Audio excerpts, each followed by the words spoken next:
हाय दोस्तों, तो आज मैं आप लोगों के लिए UP triple S C lower PCS में मैंने प्री और एग्ज़ाम कैसे और मेंस जो एग्ज़ाम था वो कैसे निकाले और इंटरव्यू की दहलीज तक मैं कैसे पहुंचा, ये बातें मैं आपके साथ शेयर करना चाहता हूं। और देखिए, इसमें मैं आपको काफ़ी जो बुक लिस्ट है वो भी बता दूंगा कि मैंने कैसे तैयारी की और आपकी आगे की स्ट्रेटजी क्या होना चाहिए। देखिए, ये जो लेखपाल के एग्ज़ाम आ रहे हैं और LDU UDU मतलब जो और सप्लाई इंस्पेक्टर की जो वैकेंसी आ रही है, और मोस्ट प्रोबेबली है कि लोअर पीसीएस की भी वैकेंसी आएगी।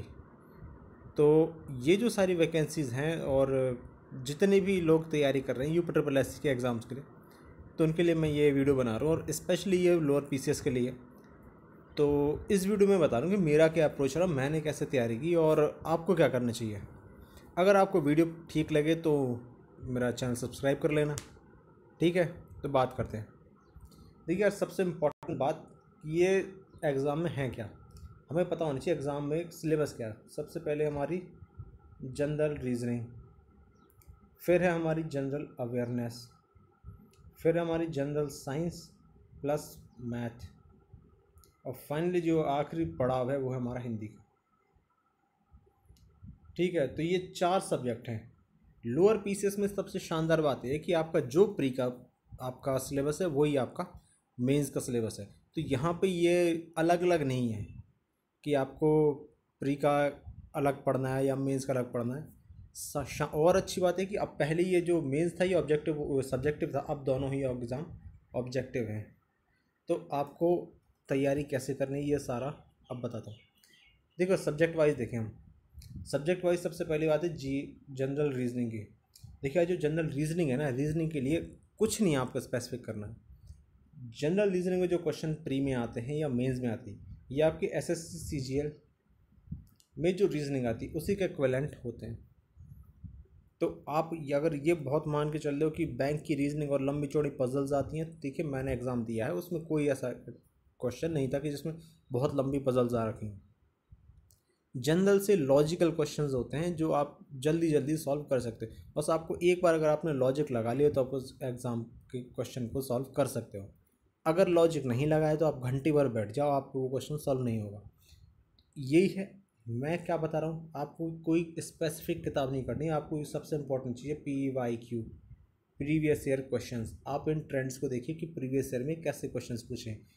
यूपी ट्रिपल एस की आदत है कि सेम ही पैटर्न पर वो ज़्यादातर क्वेश्चंस पूछते हैं। ऐसा नहीं कि कोई बहुत एक्स्ट्राऑर्डिनरी टफ या अलग अलग से क्वेश्चन बना दें, नहीं, ज़्यादातर वो एक जैसे ही होते हैं, बहुत ज़्यादा डिफरेंस नहीं होता। प्रीवियस ईयर क्वेश्चंस को आप देखो, उनको सॉल्व करो। दूसरी, प्रैक्टिस बहुत ज़रूरी है इस सेक्शन के लिए, क्योंकि देखिए जो आपका प्रैक्टिस अगर आप नहीं करोगे ना, तो फिर इस सेक्शन में आपको नंबर लाने में दिक्कत हो सकती है। प्रैक्टिस अगर करोगे तो आप वही क्वेश्चन आप 30 सेकंड में कर लोगे, प्रैक्टिस नहीं करोगे तो क्या पता आपको 1 मिनट और 2 मिनट लग जाए। तो टाइम की भी वैल्यू काफ़ी ज़्यादा है, तो आप प्रैक्टिस ज़्यादा से ज़्यादा करो। और अगर आपको कोई भी टॉपिक, आप देखिए लोअर पीसीएस का जाइए तो आपको सिलेबस आ रखा है, तो सिलेबस में आप देख लीजिए जो भी, अगर आपको सेक्शन में जो भी टॉपिक नहीं आ रहा ना, तो उसकी आप यूट्यूब पर वीडियो देख लीजिए, बहुत सारे लोगों ने पढ़ा रखा है, तो वहाँ पर आपको चीज़ें बिल्कुल क्लियर हो जाएंगी। ठीक है, यही है, प्रैक्टिस इज़ द की। इस टॉपिक में तो मैं ये बताऊँगा कि जीएस की अगर आपको तैयारी करनी है तो आप प्रैक्टिस बहुत अच्छे से कीजिए, और जनरल रीजनिंग की और प्रैक्टिस ही करिए बस। और आप एसएससी के लगा लीजिए, CGL CHSL जिसके भी है लगा लीजिए, उसी लेवल का आता है, तो इसमें आपको ज़्यादा परेशान होने की बात नहीं है, बिल्कुल भी ज़्यादा परेशान होने की बात नहीं है। अब बात करते हैं दूसरा इम्पॉर्टेंट, वो है आपका जनरल साइंस प्लस मैथ। देखो यार, अब ये बहुत इंपॉर्टेंट टॉपिक है। जनरल साइंस प्लस मैथ भी आपकी 10th क्लास तक की आएगी, साइंस भी आपकी 10th क्लास तक की ही आएगी। आनी तो दोनों चीज़ें 10th की हैं, लेकिन बात यह है कि क्या डीप क्वेश्चन अगर पूछ लिया तो आप कर पाओगे कि नहीं, क्योंकि क्वेश्चंस ऐसे नहीं होंगे कि बिल्कुल ही हलवा। मैं ये नहीं कह रहा हूँ कि बहुत टफ होंगे, लेकिन हमें प्रिपरेशन ऐसी करनी है कि हम अगर कोई टफ क्वेश्चन भी आ जाए तो उनको हम अच्छे से सॉल्व कर लें। मेरे हिसाब से आप सबसे इम्पोर्टेंट अगर जीएस की बात करें, तो जीएस में अगर जनरल साइंस की बात, तो आप लूसेंट की किताब उठाइए। लूसेंट की किताब में फिजिक्स, केमिस्ट्री, बायोलॉजी, ये तीनों ही सेक्शन दे रखे हैं, आप एक बार इनको पढ़ लीजिए।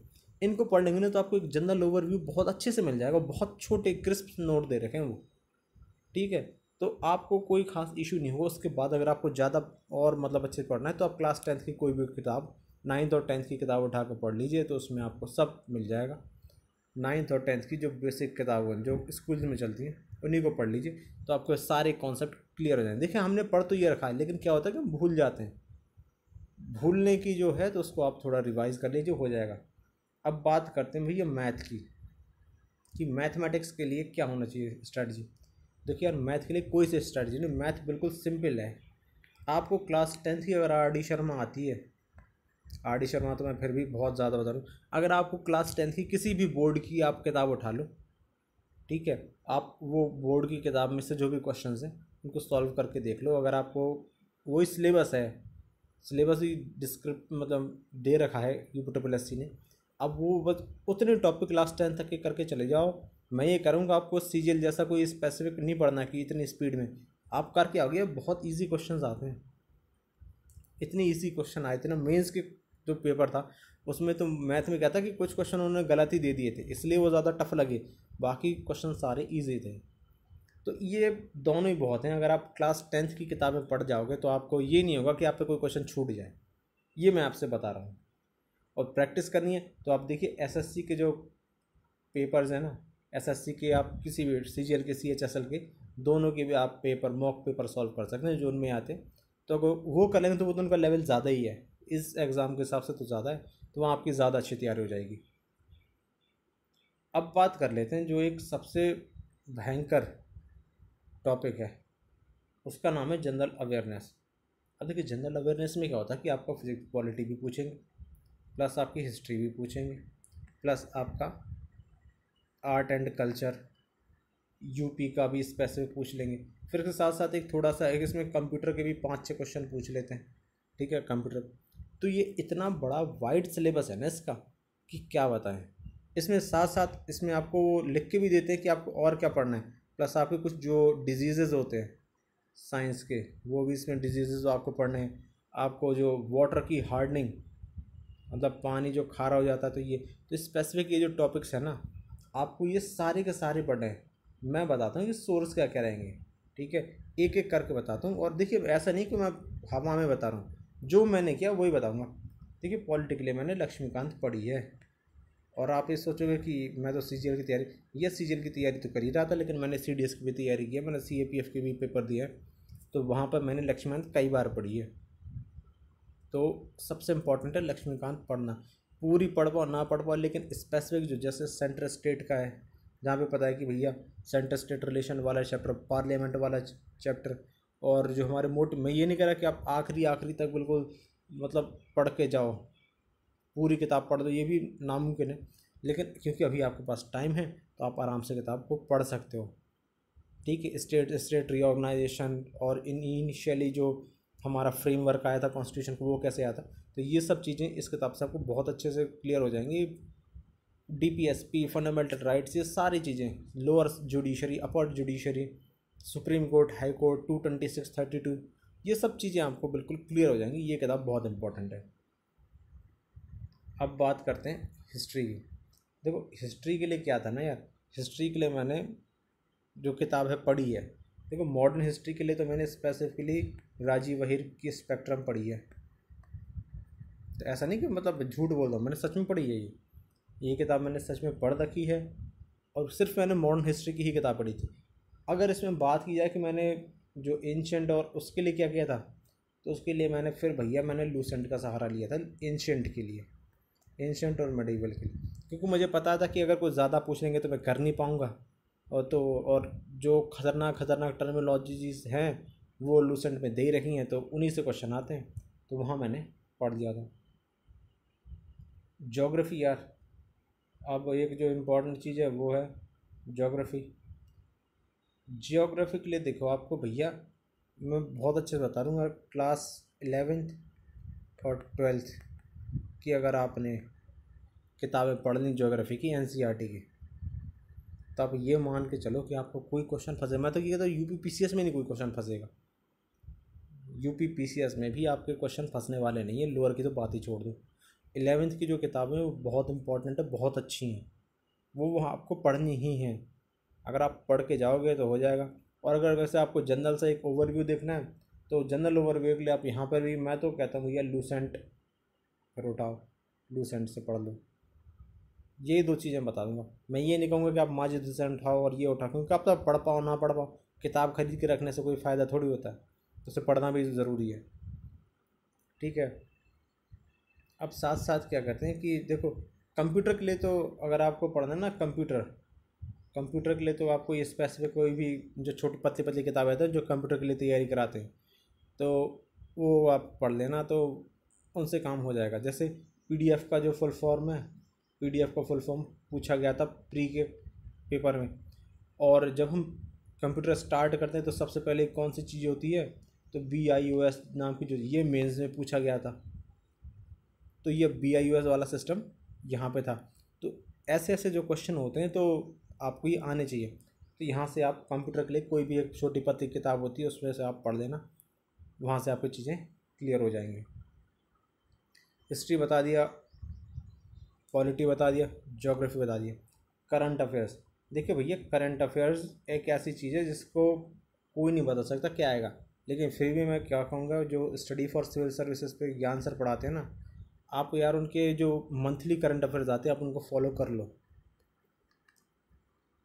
कई बार हमें लगता है कि वो सर ऐसे ही ड्रामे करते हैं, ऐसी वैसी बातें करते हैं, लेकिन सच में कंटेंट उनका अच्छा है। मैं ये नहीं कहूँगा कि कंटेंट में, आप कई बार आपको उनको लग सकता है कि 10 घंटे की क्लास और 20 घंटे की क्लास ऐसी, हम वो ये चीज़ें कर देते हैं, लेकिन 10 घंटे की क्लास का मतलब वो ये नहीं कहते कि 10 घंटे तुम एक दिन में ही देख लो। वो 10 घंटे की क्लास 10 दिन के लिए होती है, 12 दिन के लिए, तो 15 दिन, जो जितने दिन में कर पाए। और देखो, क्योंकि हमें चीज़ें करनी होती हैं, काफ़ी सारा मटेरियल वो लेकर आते हैं और इम्पॉर्टेंट मटेरियल होता है, वहाँ से क्वेश्चंस आते हैं, तो अगर आप उनको फॉलो कर लेंगे तो आप करंट अफेयर्स हो जाएगा। और साथ साथ है जो यूपी स्पेसिफिक है ना, वो भी अगर आप वहीं से पढ़ लेंगे तब भी काम चल जाएगा। यूपी स्पेसिफिक उन्होंने काफ़ी वीडियोस बना रखी हैं, तो आराम से आपका काम चल जाएगा। तो देखो, ये जो मैं बताई, ये मैंने स्ट्रेटजी आपको जो बताई है, जहाँ जहाँ से मैंने पढ़ने के लिए कहा है, ये सब आपका प्री में भी लागू होता है, आपका मेंस में भी लागू होता है। आप ये मत सोचिए कि प्री के लिए कुछ अलग पढ़ा ना, मेंस के लिए। देखो, मैंने इस बार सोचा था कि जो मेंस के क्वेश्चन आएंगे ना, क्योंकि उसमें नोटिफिकेशन लगा था कि मेंस के जो क्वेश्चन हैं उनका जो लेवल होगा वो ज़्यादा होगा, तो मैं उस हिसाब से सोच गया था कि कब तक कुछ ज़्यादा लेवल हो। लेकिन जब असलियत में जब पेपर देखा ना, तो मेंस में जो लेवल था, जो आपका मतलब जनरल रीजनिंग का, मैथ का, तो ये लेवल को ज़्यादा ही घटिया था, बहुत ही लो लेवल का पेपर आया था। और जनरल अवेयरनेस का भी यार ऐसे क्वेश्चन पूछे थे ना, ऐसे लो लो लो लो क्वेश्चन, कि जो मतलब हर बंदे को ही पता थे, और जो टफ थे तो वैसे थे किसी को हो ही नहीं रहे थे। ये भी दिक्कत है। तो ये मैं कह सकता हूँ कि थोड़ा पेपर सेट करने वाले, मतलब जो कैसा अजीब अजीब से पेपर सेट कर दें, तो कुछ ज़्यादा प्रेडिक्ट किया नहीं सकता था। कंपैरेटिवली मेंस के प्री के पेपर थे वो ज़्यादा टफ थे, मुझे तो अभी भी ये लगता है। तो जो मेरी स्ट्रेटजी थी, जहाँ से मैंने पढ़ाई की, वो मैंने आपको सारी बता दी है। अगर आपको वीडियो ठीक लगे then please please do like share and subscribe. जय हिंद।